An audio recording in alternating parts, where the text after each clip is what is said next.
عليكم ورحمة الله وبركاته.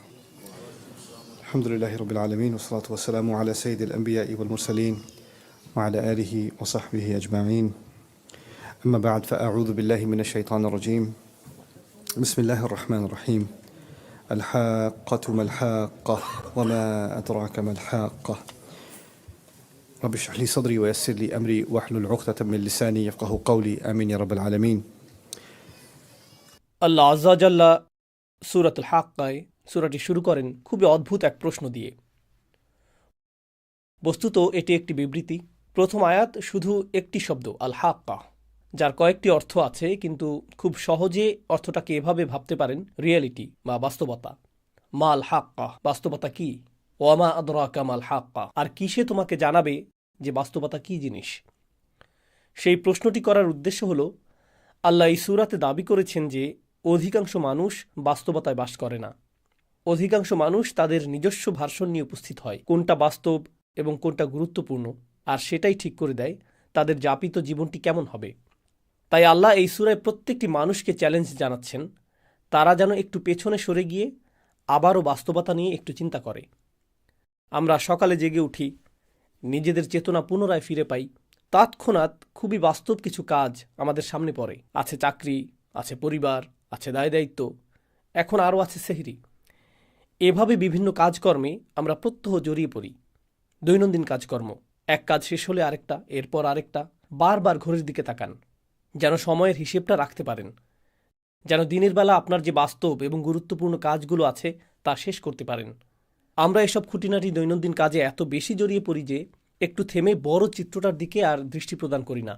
এটি খুবই কমন একটা প্রবণতা যা সকল মানুষের মাঝে দেখা যায়। আমরা দৈনিক কাজগুলোতে এত বেশি আচ্ছন্ন হয়ে পড়তে পারি যে পেছনে সরে বড় চিত্রটার দিকে আর ভ্রুক্ষেপ করি না, নিজেদের বড় কোনো প্রশ্ন করি না আমার জীবনটা কোন দিকে এগোচ্ছে, কারণ আপনি দৈনন্দিন জিনিসগুলোতে এত বেশি ব্যস্ত। এই ব্যাপারটা এমনকি ব্যবসার দুনিয়াতেও ঘটে। যেমন একটি কোম্পানিতে থাকে অ্যাকাউন্টেন্ট, ইঞ্জিনিয়ার, আরও অনেকে। তারা সকালে উঠে অফিসে যায়, নিজের করণীয় কাজটা করে, কিন্তু সবাই যদি শুধু দৈনন্দিন কাজগুলো করতে থাকে তাহলে একটি কোম্পানিকে বাঁচাতে পারবে না। কাউকে না কাউকে ম্যানেজমেন্টে থাকতে হবে, যিনি বলবেন না আমাদের 6 মাসের টার্গেট আছে, আমাদের 1 বছরের টার্গেট আছে। কারো মাথায় বড় চিত্রটা থাকতে হবে। এর উপরে আছে এক্সিকিউটিভ, এর উপরে আছে স্ট্র্যাটেজিস্ট, অ্যানালিস্ট এবং অন্যান্যরা, যাদের কাছে থাকে আগামী 5-10 বছরের প্ল্যান। কারণ শুধু ছোট ছোট ক্ষুদ্র ক্ষুদ্র কাজগুলো করার মাধ্যমে ভীষণ ঠিক রাখতে পারবেন না সবার শেষে কোনটা গুরুত্বপূর্ণ। তো আমাদের ছোট ছোট কাজগুলো আরও বিশাল বিশাল ব্যাপারের সাথে জড়িত থাকে, তাই না? আল্লাহ প্রকৃতির মাঝে এই ব্যবস্থাপনায় সৃষ্টি করেছেন। উদাহরণস্বরূপ মৌমাছি, পিঁপড়া এবং অন্যান্য প্রাণীকুলের মাঝেও দেখা যায় তারা ছোট ছোট কাজ করে। প্রত্যেকটি পিঁপড়া জানে তাকে কি করতে হবে বাসা তৈরির জন্য। প্রত্যেকটি মৌমাছি জানে তাকে মৌচাকের কোন অংশে কাজ করতে হবে। প্রত্যেকেই নিজের ছোট কাজটার কথা জানে, কিন্তু আল্লাহ তাদের ডিজাইন করেছেন আরও বড় কিছু নির্মাণের জন্য। তাদের প্রত্যেকের করণীয় ছোট ছোট কাজগুলোর চেয়েও তারা আরও বৃহৎ কিছুর অংশ। এটা এক ধরনের উপায় যেভাবে আমরা চিন্তা করতে পারি যে বাস্তবতা আসলে কি জিনিস। এই ছোট ছোট কাজগুলো যে আমরা করি, এগুলো যদি আরও বৃহৎ কিছুর সাথে সংযুক্ত না থাকে তাহলে আমাদের কাছে বাস্তবতার প্রকৃত উপলব্ধি নেই। তবে আমাদের দৈনন্দিন কাজগুলো সংযোগহীন।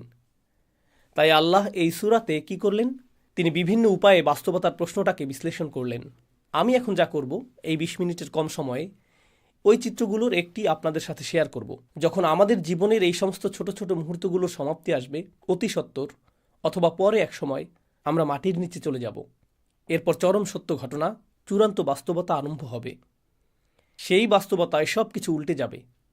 এখানে এই দুনিয়াতে আমাদের ক্ষুদ্র ক্ষুদ্র কাজগুলো বড় কিছুর দিকে নিয়ে যায়।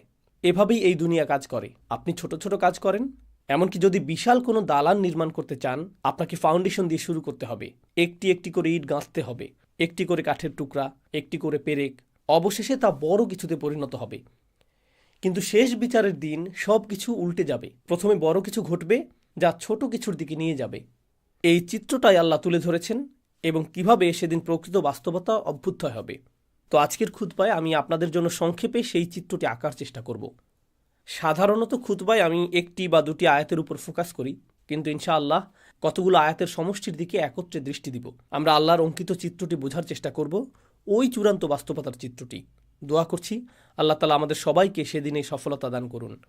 ফাইদা নুফিখা ফিস সূরি নাফখাতুন ওয়াহিদা, অতঃপর যখন সিংগায় ফুৎকার দেওয়া হবে, মাত্র একটি ফুৎকার। সিংগায় ফুৎকার দেওয়ার ধারণাটি আমরা জানি কিয়ামতের দিন 2বার ফুৎকার দেওয়া হবে। আল্লাহ 2টি হর্নের কথা উল্লেখ করেছেন, কিন্তু এখন আল্লাহ উভয় চিত্রকে এই সূরায় একত্রিত করে দিলেন। তিনি এখানে যা করেছেন, এমনকি সিংগা শব্দটি উল্লেখ করার মধ্য দিয়ে এটা কিছুটা কনসেপ্ট মাথায় নিয়ে আসে। মানুষের স্মৃতিতে যদি প্রাচীন আরবের অমুসলিম কারোর সাথে কথা বলতেন কোরআন নাজিলের সময়কালে, কোরআনের শ্রোতাদের অধিকাংশই মুসলিম ছিল না। সে সময়ের মক্কায় বেশিরভাগই মুসলিম ছিল না, আর তারা এই কথাগুলো শুনছিল। তারা যখন সিংগা শব্দটি শুনত, তারা আখিরাত নিয়ে চিন্তা করত না, তারা গায়েব নিয়ে আমাদের মুসলিমদের মতো ভাবত না। তাদের ভাবনাটা ছিল তারা যখন যুদ্ধ করতে যেত, একজন বিউগল বা সিংগা মুখে তুলে ফুৎকার দিত, সাথে সাথে ঘুমন্ত সৈন্যরা জেগে উঠত আর যুদ্ধের জন্য লাইন ধরে প্রস্তুত হয়ে যেত, কারণ যুদ্ধ শুরু হতে যাচ্ছে। সতর্ক সংকেত প্রদানের সময় এটা। বর্তমানেও মিলিটারি ব্যারাকে, মিলিটারি ক্যাম্পে ইত্যাদিতে অ্যালার্ম সিস্টেম, সাইরেন বা হর্ন বেজে উঠলে প্রতিটি সৈন্য জানে তাকে এক্ষুনি প্রস্তুত হতে হবে, ইউনিফর্ম পরতে হবে এবং রেজিমেন্টে গিয়ে দাঁড়াতে হবে। এমনকি যদি 10,000 সৈন্য হয়, 20,000 সৈন্য হয়, প্রত্যেকে তার করণীয় সম্পর্কে জানে। তারা এলোমেলোভাবে দাঁড়িয়ে থাকে না, সবাই নিজ নিজ রেজিমেন্টে সুশৃঙ্খলভাবে দণ্ডায়মান। হর্নের আওয়াজ সম্পর্কে বলতে গেলে আল্লাহ আজ্জাজাল্লাহ কোরআনের অন্যত্র বলেন, ওমা ইয়ালামু জুনুদা রব্বিকা ইল্লা হুয়া, তোমার রবের বাহিনী সম্পর্কে তিনি ছাড়া কেউ জানেন না। এই হর্ন বেজে উঠলে আল্লাহর সমস্ত সৃষ্টি এমনভাবে আচরণ করবে যেন তারা রিজার্ভ সৈন্য। এই সিগন্যালের অপেক্ষায় ছিল নিজ নিজ পজিশনে প্রস্তুত হতে। সকল সৃষ্টি প্রস্তুত। আল্লাহর সকল ফেরেশতা, আকাশমণ্ডলী, মেঘমালা, পৃথিবী সবাই একই পজিশনে মুভ করবে এই মহাঘটনা সংঘটনের জন্য, এই উপস্থাপনার জন্য। তো ঠিক এরপরেই আল্লাহ বর্ণনা করেন, ফাইদা নুফিখা ফিস-সূরি নাফখাতুন ওয়াহিদা ওয়া হুমিলাতিল আরদু ওয়াল জিবাল, জমিন এবং পর্বতমালাকে উপড়ে ফেলা হচ্ছে, বহন করা হচ্ছে। জমিন এবং পর্বতমালাকে বহন করার ধারণাটা অদ্ভুত, কারণ এখন তারা সব কিছু বহন করে। জমিন আমাকে আপনাকে বহন করে, জমিন আমাদের বাড়ি বহন করে, জমিন সব কিছু বহন করে। আর পাহাড় পর্বত বহন করে বিভিন্ন গাছপালা, পাথর এবং এর উপর স্থাপিত অন্য সব কিছু। তাদেরকে কেউ বহন করে না, তারা সবাইকে বহন করে।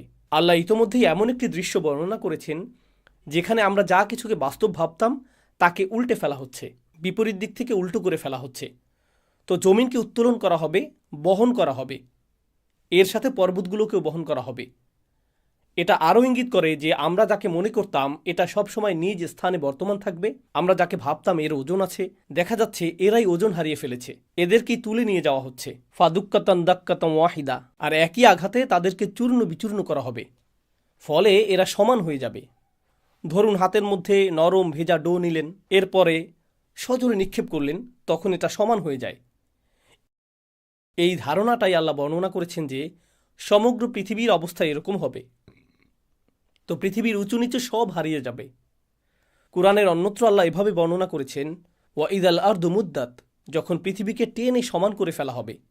অন্য সূরাতে এসেছে যখন সমুদ্রগুলো ফুটতে থাকবে। সূরাতুল কাহাফে তিনি একে বর্ণনা করেছেন সুআইদান জুরুজা হিসেবে, সমতল ভূমি, পিচ্ছিল ভূমি।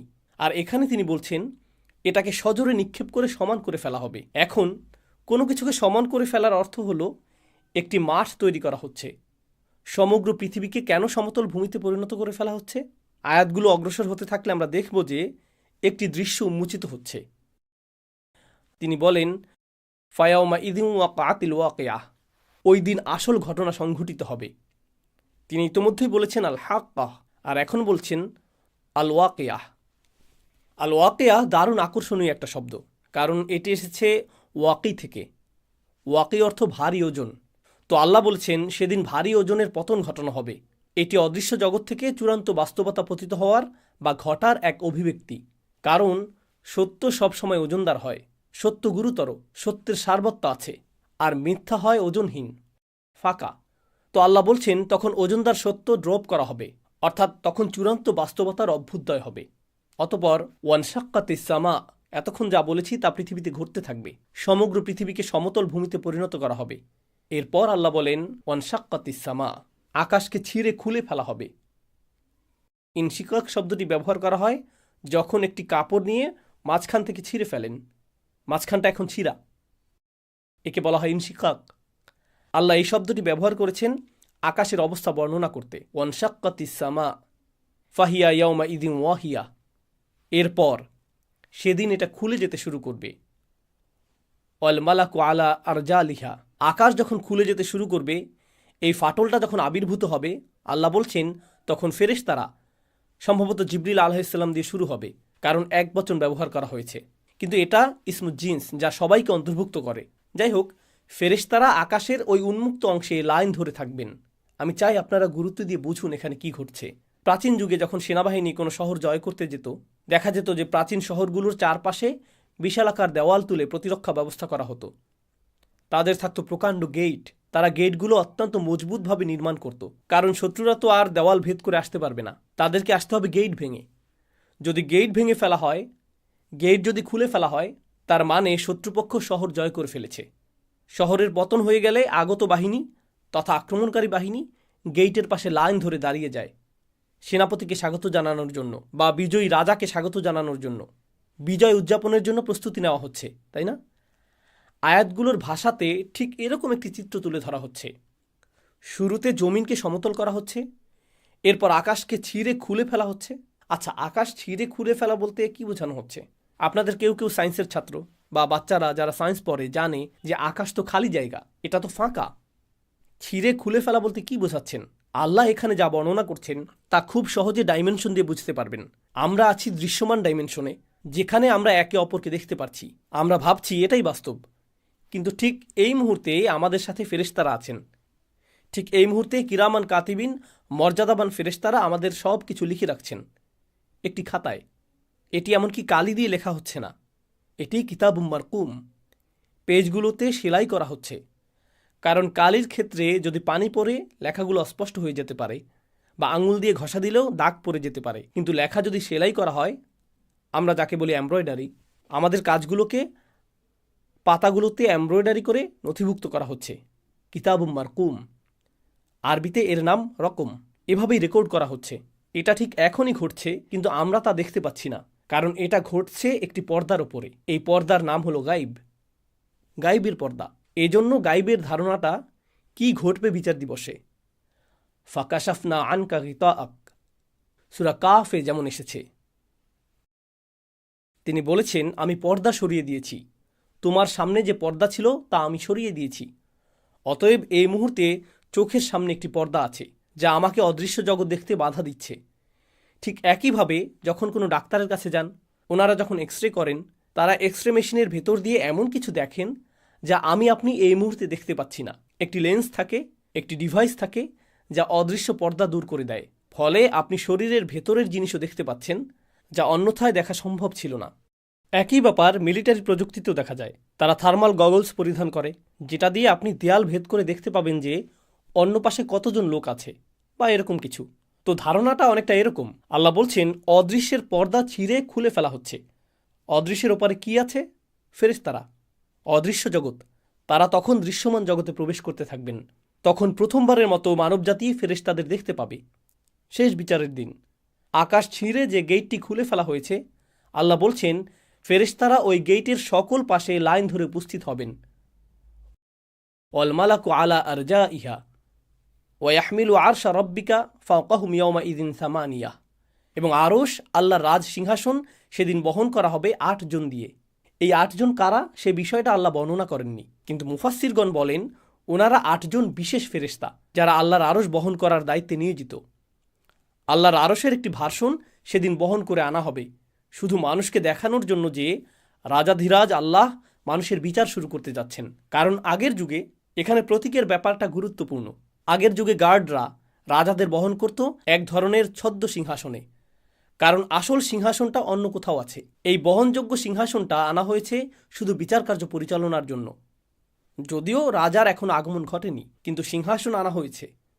তো ওয়াহমিলু আরশা রব্বিকা ফাওকাহুম ইয়াওমা ইযিন সামানিয়া, আর্মিরা গেট খুলে ফেলেছে, সিংহাসন আনা হয়েছে 8 জন দিয়ে। এই 8 জন কি ফেরেশতা, নাকি আল্লাহর অন্য কোনো সৃষ্টি?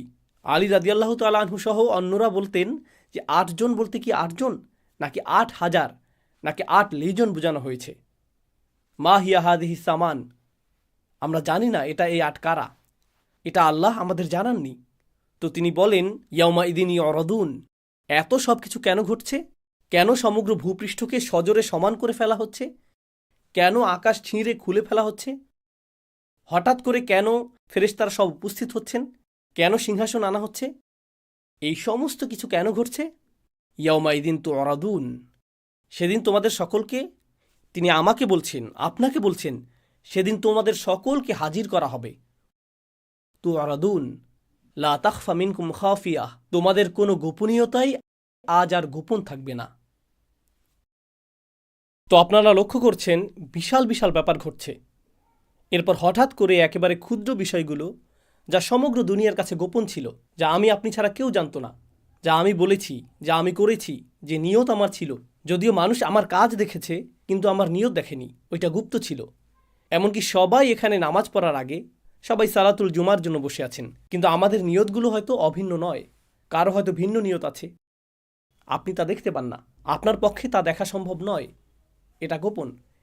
কিন্তু সেদিন কোনো গোপন জিনিসই আর গোপন থাকবে না, কিছুই লুকায়িত থাকবে না।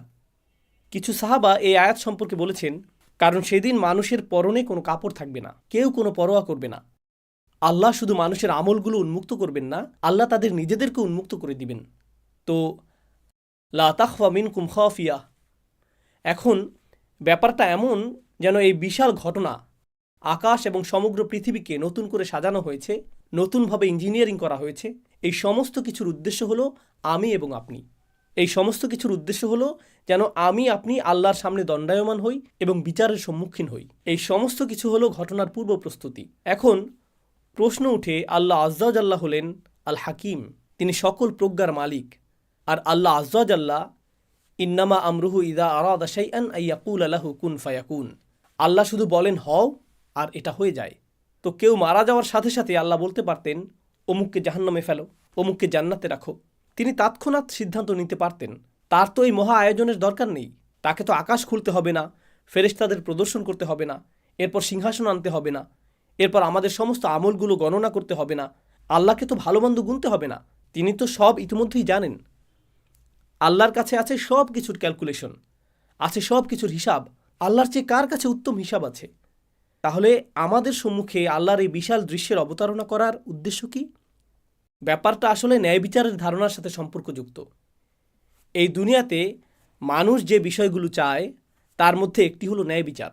কিভাবে ন্যায় বিচার হয়? দুটি বিষয় ঘটতে হবে যদি ন্যায় বিচার পেতে চান। প্রথম যে বিষয়টি ঘটতে হবে তা হলো বিচার প্রক্রিয়ার ন্যায্যতা থাকতে হবে, বিচার প্রক্রিয়ার নিরপেক্ষতা থাকতে হবে। দ্বিতীয় যে বিষয়টা ঘটতে হবে তা হলো আপনাকে বিচারটা প্রদর্শন করতে হবে। গোপনে বিচার করতে পারবেন না। যদি পুলিশ কাউকে গ্রেফতার করে, তাকে ধরে এবং জেলে নিক্ষেপ করে আর বলে যে তাকে দোষী সাব্যস্ত করা হয়েছে, তখন প্রশ্ন উঠে কখন তাকে দোষী সাব্যস্ত করা হলো, তার বিচার কখন হলো? ও, এটা গোপনে করা হয়েছে। বিশ্বাস করুন, বিচারটা ন্যায় বিচার হয়েছে। আচ্ছা, বিচারটা যদি গোপনে হয়, সাথে সাথে সবাই চিন্তা করবে বিচারটা যদি এতই ন্যায্য হয় তাহলে গোপনে করলেন কেন? প্রমাণাদি দেখাচ্ছেন না কেন? প্রকাশ করছেন না কেন? অতএব শুধু ন্যায় বিচার করলেই হবে না, ন্যায় বিচারটা সবাইকে দেখাতেও হবে। উভয় ব্যাপারটা ঘটতে হবে। কাউকে জাহান্নামে ফেলা হলো, তখন সে বলতে পারে, হ্যাঁ আল্লাহ আমাকে এখানে ফেলেছেন, কিন্তু আমি খুবই ভালো মানুষ ছিলাম, আমি জানিও না আমি এখানে কেন, আমি তো সৎ জীবনযাপন করেছি। তারা এমনটা বলতে পারে। যদিও তারা ভালো মানুষ না হয়ে থাকে, তবু তারা এই অজুহাতটা দেখাতে পারে, কারণ বিচারটা তো তাদের দেখানো হয়নি, তাই না? প্রকৃতপক্ষে এমনকি সেদিনও কিছু মানুষ অজুহাত দেখানোর চেষ্টা করবে। আল্লাহ কি করলেন? আল্লাহ দেখিয়ে দিলেন, লা তাখফা মিনকুম খাফিয়া, কোনো কিছুই গোপন থাকবে না। ভালো কিছু যেমন গোপন থাকবে না, তেমনি খারাপ কিছু গোপন থাকবে না। আপনি নিজে, আমি নিজে সাক্ষ্য দিব আল্লাহ ন্যায় বিচার করেছেন। এটি একটি ন্যায্য বিচার। এখানে কোনো অন্যায় করা হয়নি, কারো প্রতিই না। ফামান ইয়ামাল মিসকালা যাররাতিন খায়রান ইয়ারাহু ওয়া মান ইয়ামাল মিসকালা যাররাতিন শাররান ইয়ারাহু। অনুপরিমাণ ভালো কাজ এবং অনুপরিমাণ খারাপ কাজও আপনি নিজেই দেখতে পাবেন। এটাই মূল কারণ। এত বিশাল আয়োজন করা হবে এই জন্য যে যেন আল্লাহ প্রদর্শন করতে পারেন বিচারটা কত ন্যায়ানুগ হয়েছে। আমার আপনার চোখের সামনেই এটা ঘটবে। এটা সেই মহাবিচারের প্রস্তুতি। এখন কিছু সময়ের জন্য একটু কল্পনা করুন, আমরা বিভিন্ন ইভেন্টে যোগ দিই। কেউ ঈদ পার্টির আয়োজন করলো, এটা একটা ইভেন্ট। চলুন আরও বড় কোনো ইভেন্টের কথা চিন্তা করি। নতুন প্রেসিডেন্টের শপথ অনুষ্ঠান হবে বা নতুন প্রধানমন্ত্রী নির্বাচন করা হয়েছে, তখন অনুষ্ঠান করা হয়, উদ্বোধনী অনুষ্ঠানের আয়োজন করা হয়, জাতীয় উৎসবের একটি দিন, বিশাল এক ব্যাপার। যখন বিশাল কিছু হয় তার জন্য প্রস্তুতিটাও হয় অনেক বড়। আল্লাহ এত ব্যাপক প্রস্তুতি নিচ্ছেন, এত প্রকাণ্ড আয়োজন। কত যে আয়াতে এই ইভেন্টের প্রস্তুতির কথা এসেছে।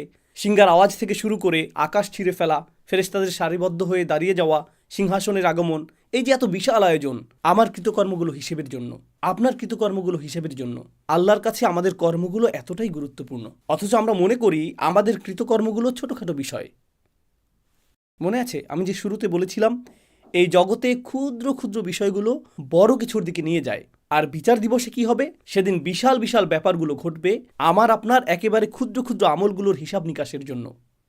তাই আমাদের মুখ থেকে নির্গত হওয়া কোনো শব্দকে আমরা ছোট করে দেখি না, আমাদের কৃত কাজগুলোকেও আমরা হালকাভাবে দেখি না।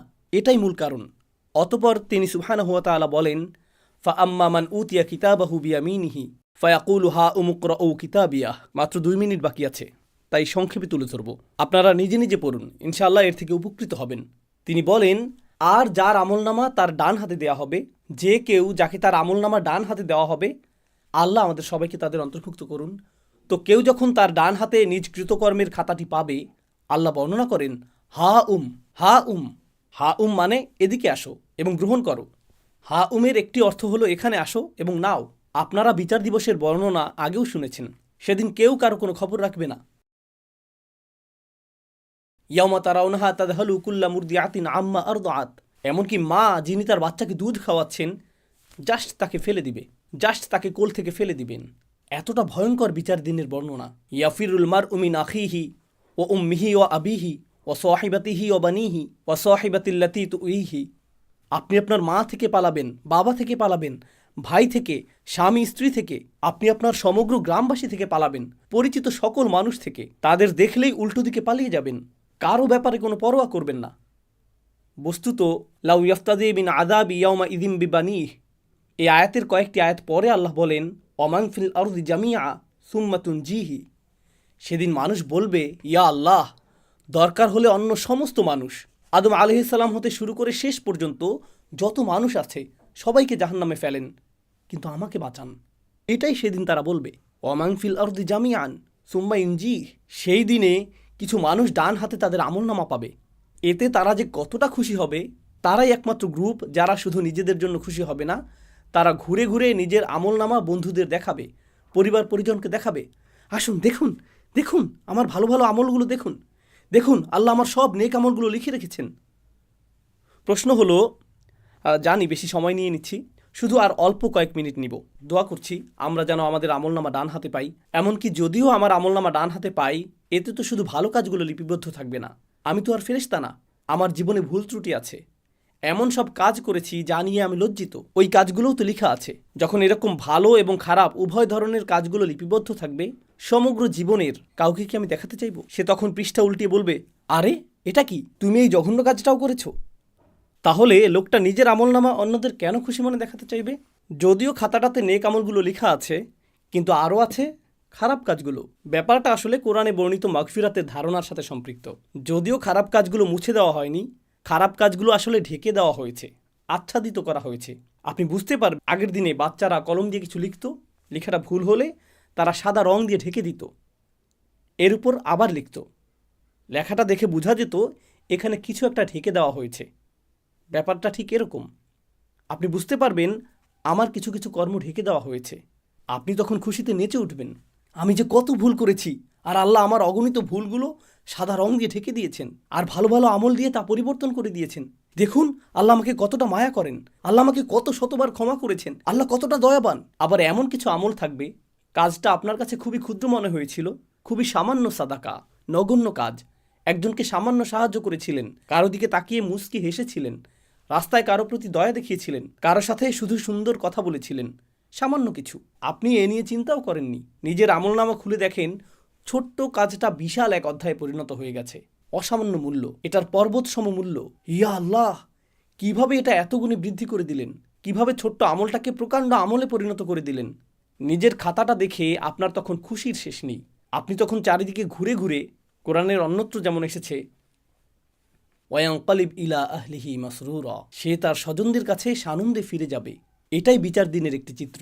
এটাই হা ও মুকরা ও কিতাবিয়া ইন্নি জনান্তু আন্নি মুলাকিন হিসাবিয়া ফাহুয়া ফি ঈশাতির রাদিয়া। আমি জানি সময় শেষ হয়ে গেছে, অন্তত এই অংশটা।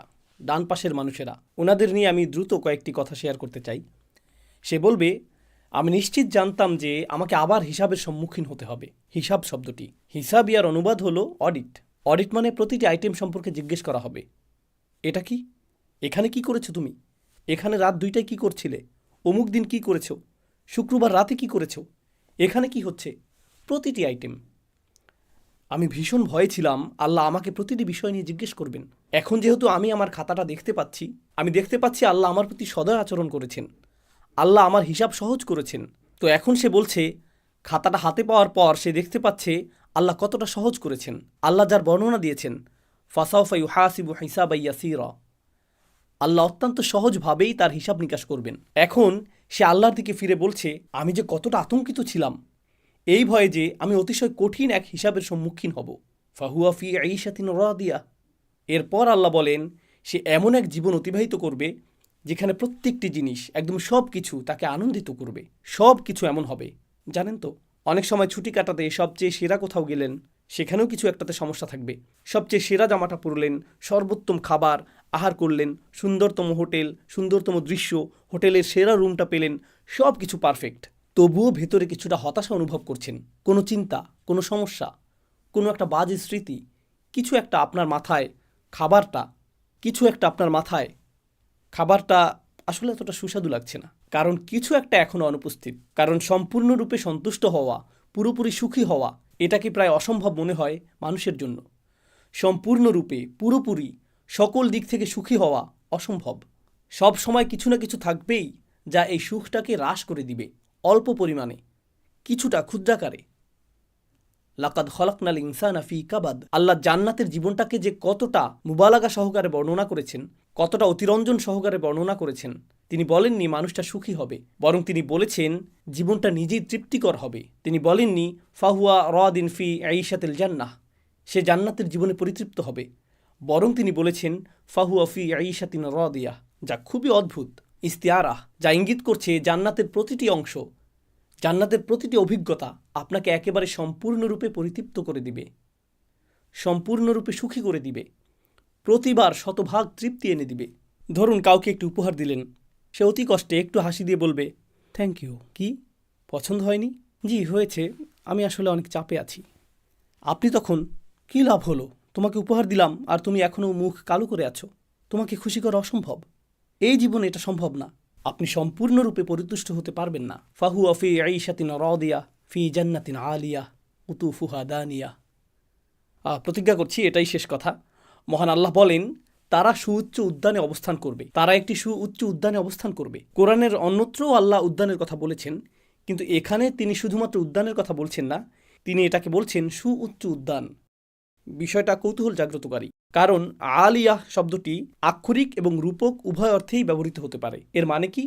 এটি হবে এমন একটি বাগান, এটি শুধুমাত্র সুউচ্চই না, এর ফলে আপনি চমৎকার একটা ভিউ পাবেন।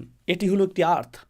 আর আমরা জানি যে যখন আপনি দর্শনীয় কোনো স্থানে যান, যখন আপনি পাহাড়ের চূড়ায় ওঠেন, আপনি যদি কখনো হাইকিংয়ে গিয়ে থাকেন অথবা গাড়ি চালিয়ে দূরে কোথাও যান যেখানে চমৎকার ভিউ রয়েছে, যেই মুহূর্তে আপনি চমৎকার কোনো ভিউ দেখতে পান, নিজের ভেতরে একটা প্রশান্তি লাভ করেন। সেখানে দাঁড়িয়ে পরিবেশটা অনুভব করতেই ভালো লাগে। এমনকি আপনি যখন গাড়ি চালিয়ে দূরে ভ্রমণ করেন, কোথাও কোথাও দর্শনীয় কিছু স্থান থাকে যেখানে আপনি কিছুক্ষণের জন্য রাস্তার পাশে গাড়ি পার্ক করেন।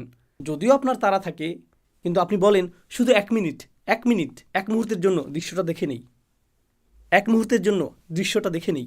সকলেই আমরা থেমে যাই।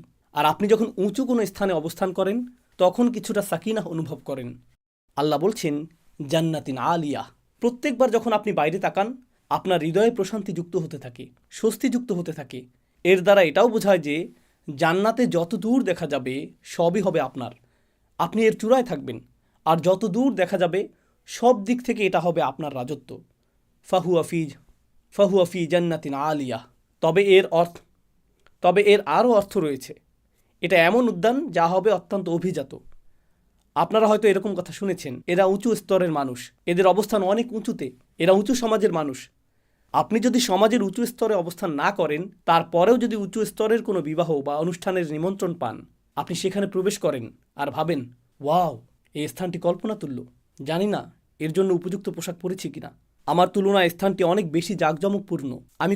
আমি কোনো কিছু নষ্ট করতে চাই না। আমি কি এখানে বসতে পারবো? সোফাটি অনেক দামি মনে হচ্ছে, আর জানি না এখানে থাকতে পারবো কিনা। তো আপনি অস্বস্তি বোধ করেন, কারণ এটা অতি উঁচু স্তরের, অতি অভিজাত। উদাহরণস্বরূপ, আপনি পরিপাটি কোনো জাদুঘরে গেলেন যেখানে লেখা থাকে স্পর্শ করা নিষেধ। এমনকি স্পর্শ করা নিষেধ লেখা না থাকলেও আপনি যখন কোনো বিলাসবহুল অট্টালিকাতে প্রবেশ করেন, স্পর্শ করা নিষেধ কথাটি আপনি নিজের ভেতরেই অনুভব করেন। আমাকে সতর্ক হতে হবে। আমি কি জুতা খুলে প্রবেশ করব? আমি কি ওখানে যাব? আপনি তখন অতিরিক্ত সতর্ক থাকেন। কিন্তু আপনি যদি অতিরিক্ত সতর্ক থাকেন, আপনি অস্বাভাবিক বোধ করবেন, কারণ আপনি তাল মিলিয়ে চলতে পারছেন না। তো আল্লাহ সেখানে কি করবেন? আল্লাহ আপনাকে তৎক্ষণাৎ স্বাভাবিক বোধ করাবেন। তিনি বলেছেন, কুতুফুহা দানিয়াহ, ফলগুলো আপনার কাছে চলে আসবে এবং তৎক্ষণাৎ তা আপনার সামনে পরিবেশন করা হবে। সুবহানাল্লাহ। তো আপনার মনে হবে না যে আপনি অস্বস্তিকর অবস্থায় রয়েছেন। না না না, আপনাকে সেই স্থানের প্রতি সম্মান প্রদর্শন করতে হবে না, বরং সেই স্থানটি আপনাকে সম্মান প্রদর্শন করবে। কুতুফুহা দানিয়াহ। তিনি বলেছেন, কুলু ওয়াশরাবু হানিয়াম বিমা আসলাফতুম ফিল আইয়ামিল খালিয়াহ। এখন খাও এবং পান করো তৃপ্তি সহকারে, নিশ্চিন্তে উপভোগ করো, রিল্যাক্স। কোরআনের অন্যত্র আল্লাহ জান্নাতের এমন কাপের কথা উল্লেখ করেছেন যা থেকে পানীয় উথলে পড়ছে, অর্থাৎ পানীয় ছিটকে পড়ছে কিনা সেটাও আপনি লক্ষ্য করছেন না। এটা লক্ষণীয় কোনো বিষয় হবে না। আপনারা একে অপরের সাথে খেলা করবেন, আপনারা হাসি ঠাট্টা করবেন, খেলা করবেন, তখন সকলে মিলে খাবার উপভোগ করবেন, একে অপরের সঙ্গ উপভোগ করবেন। আল্লাহ বিচার দিবসের এই দৃশ্যপটটি উল্লেখ করেছেন। বিচার দিবসের ঠিক পরের অবস্থা, তখন মানুষ অত্যন্ত আতঙ্কিত থাকবে এজন্য যে সে হিসাবের সম্মুখীন হবে। ফাহুয়া ফি আইশাতিন রাদিয়াহ ফি জান্নাতিন আলিয়াহ কুতুফুহা দানিয়াহ কুলু ওয়াশরাবু হানিয়াম বিমা আসলাফতুম ফিল আইয়ামিল খালিয়াহ। সেই দিনগুলো যা অতিবাহিত হয়ে গিয়েছে, যা শূন্য হয়ে গিয়েছে, প্রতিনিয়ত এই দিনগুলো শূন্য হয়ে যাচ্ছে। আপনি একদিন পেছনে ফিরে যেতে পারবেন না, আপনি এক সপ্তাহ পেছনে ফিরে যেতে পারবেন না। গত কয়েকদিনের কথা চিন্তা করুন। আমরা হিসাব রাখতে পারছি না, সময় এত এত দ্রুত এগিয়ে যাচ্ছে।